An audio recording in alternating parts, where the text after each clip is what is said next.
The ground beneath your boots is cooking at 800 degrees Fahrenheit. Behind you, less than 100 miles away, temperatures plunge to -290. No atmosphere protects you, just the relentless sun, enormous, blinding, 3 times larger than anything you've ever seen from Earth, hanging motionless in a black sky.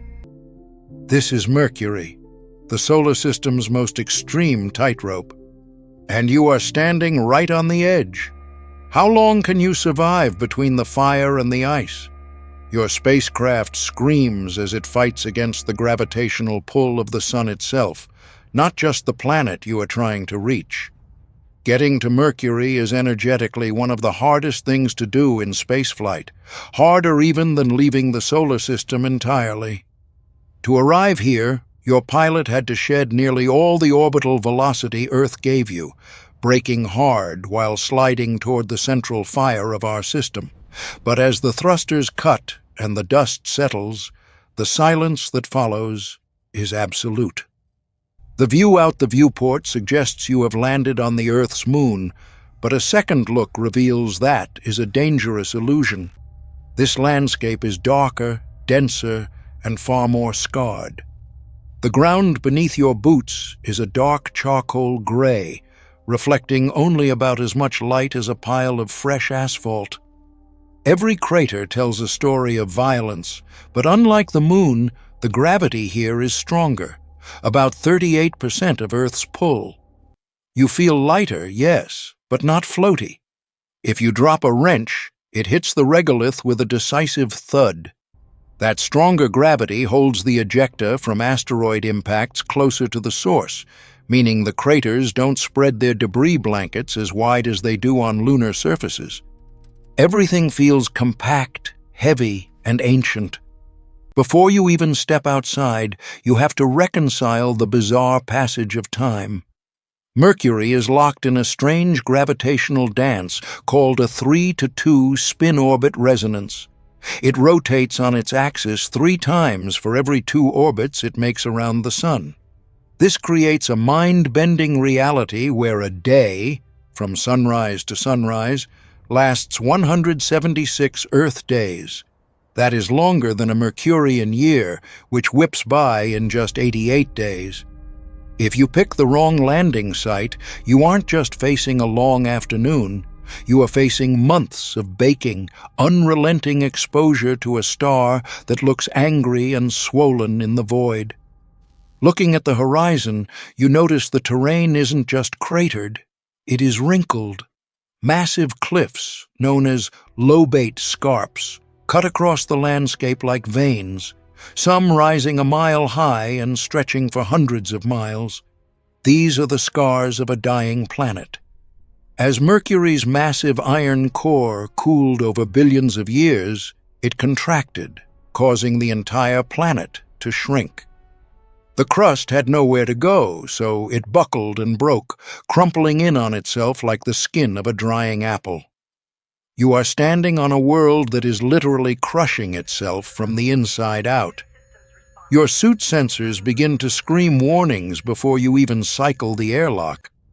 The radiation environment is intense, stripping away atoms from the surface to create a tenuous exosphere, a ghost of an atmosphere made of sodium, helium, and potassium whizzing by.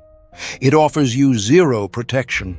There is no sky to scatter the light, so the heavens remain pitch black, even though the ground is awash in blinding brilliance. You check your oxygen reserves and your coolant loops. Survival here isn't about endurance, it is about thermodynamics. You are about to step out onto a world that shouldn't exist, a dense ball of iron that has somehow survived the solar furnace for 4.5 billion years. You step onto the regolith, and the first thing you notice is the heat radiating through the soles of your boots. On the day side, the temperature soars to a staggering 800 degrees Fahrenheit. That is hot enough to melt zinc and lead instantly. If your cooling system fails for even a second, the blood in your veins would boil and your electronics would fry. But the true horror of Mercury lies in its schizophrenia. Because there is no atmosphere to trap heat, the moment you cross into the shadow, the temperature plummets to minus 290 degrees Fahrenheit. It is a world of pure extremes, and you are walking the razor's edge between them. This boundary line between night and day is called the terminator. On Earth, this line moves quickly, giving us twilight. Here, because of the slow rotation, the terminator moves at a walking pace, roughly 2.2 miles per hour at the equator. Theoretically, you could walk forever, staying just ahead of the lethal sunrise, living in perpetual twilight. It is a nomadic existence, always running from the dawn. As you hike across the Caloris Basin, one of the largest impact craters in the solar system, you realize the sheer scale of the devastation here. The object that hit this spot was roughly 60 miles wide. The impact was so violent that it sent shockwaves traveling through the planet's core, converging on the exact opposite side of the world to shatter the crust into a chaotic mess, fittingly called weird terrain. The ground is treacherous. Without wind or water to erode them, the rocks are jagged and sharp. But as you navigate deeper into the basin, you encounter something that baffled scientists for decades: hollows. These are strange, irregular depressions in the rock, glowing with a bluish hue. They look like Swiss cheese, created where volatile elements like sulfur and potassium have sublimated directly from solid to gas, blasting away into space and leaving pits behind. This discovery shocked the scientific community because these volatile elements shouldn't exist this close to the Sun. They should have boiled away during the planet's formation. Their presence suggests Mercury has a violent and chaotic history that we are only just beginning to piece together. But the real surprise waits at the poles.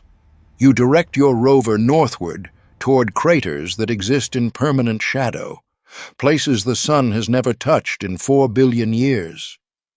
NASA's Messenger spacecraft confirmed the impossible here: water ice. Billions of tons of it hiding in the darkness, protected from the Sun's fury by crater walls that act as eternal shields. The temperature in these shadows hovers around negative 280 degrees Fahrenheit, cold enough to preserve ice indefinitely. Standing on the rim of one of these craters, you look down into the abyss. It is a pitch-black deep freeze, colder than the surface of Pluto. You could theoretically set up a base here, mining the ice for water and fuel, using the crater rim for solar power. But one slip, one fall into that dark pit, and you would freeze solid in minutes. Conversely, a stumble backward onto the sunlit plain would cook you. It creates a psychological pressure that is hard to shake. The feeling that the planet is actively trying to kill you with two different weapons simultaneously. Why would we come to this hellscape? Why risk the radiation and the thermal shock? Because Mercury holds the keys to understanding gravity itself. Long before we ever sent probes here, this little planet was breaking the laws of physics. In the 19th century, astronomers noticed that Mercury's orbit didn't match the predictions of Newtonian physics. It precessed, shifting its path slightly more than it should have. For decades, scientists hunted for a hidden planet, tentatively named Vulcan, that must be pulling on it. But Vulcan was never there. It took Albert Einstein to explain that Mercury is so deep within the Sun's gravity well that the fabric of space-time itself is curved. Mercury was the first proof of general relativity. Standing here now, you feel that connection to the fundamental forces of the universe. But there is also a pragmatic reason to return. Mercury is incredibly dense, the second densest planet after Earth. Its core accounts for a staggering 85% of its radius, a massive iron heart beating beneath a thin veneer of rock. This makes the planet a treasure trove of metals and minerals. In a distant future, humanity might not just visit, we might disassemble this world. We could construct a Dyson swarm, a vast array of solar collectors encircling the sun, using the materials stripped from Mercury to power a civilization that spans the entire star system. For most of human history, Mercury remained a mystery, wrapped in solar glare. The Mariner 10 spacecraft changed everything in 1974, becoming the first probe to visit Mercury, though it only saw about 45% of the surface. The rest remained terra incognita until NASA launched Messenger in 2004, a mission that completely rewrote Mercury's biography. And now, the European Space Agency and Japan's JAXA have launched Bepi Colombo, a joint mission making its long journey to probe mysteries that remain unsolved. How volatile-rich is the interior? What drives the magnetic field? That magnetic field is another anomaly. It is weak, only about 1% the strength of Earth's, but it is there, fighting a losing battle to deflect the solar wind. That magnetic field creates flux transfer events, magnetic tornadoes that channel superheated plasma from the sun directly down to the surface. It is a violent, invisible weather system that dances around you. You realize that Mercury is a survivor. It has been blasted by solar wind, bombarded by comets, and baked by heat for eons. Yet it remains. It is a fossil of the early solar system, a piece of planetary embryonic tissue that never grew into a full Earth or Venus. As you prepare to leave, firing your ascent engines to claw your way back out of the gravity well, you look down at the gray, pockmarked surface one last time. It doesn't look welcoming. It doesn't look like a potential home. It looks like a warning. It reminds us that the Goldilocks zone we inhabit on Earth is a narrow, fragile miracle. Mercury is the burned toast of the galaxy, the charred remains of what happens when a planet flies too close to the flame. And as the darkness of space envelops your ship again, you are grateful for the distance between you and that terrible, beautiful fire.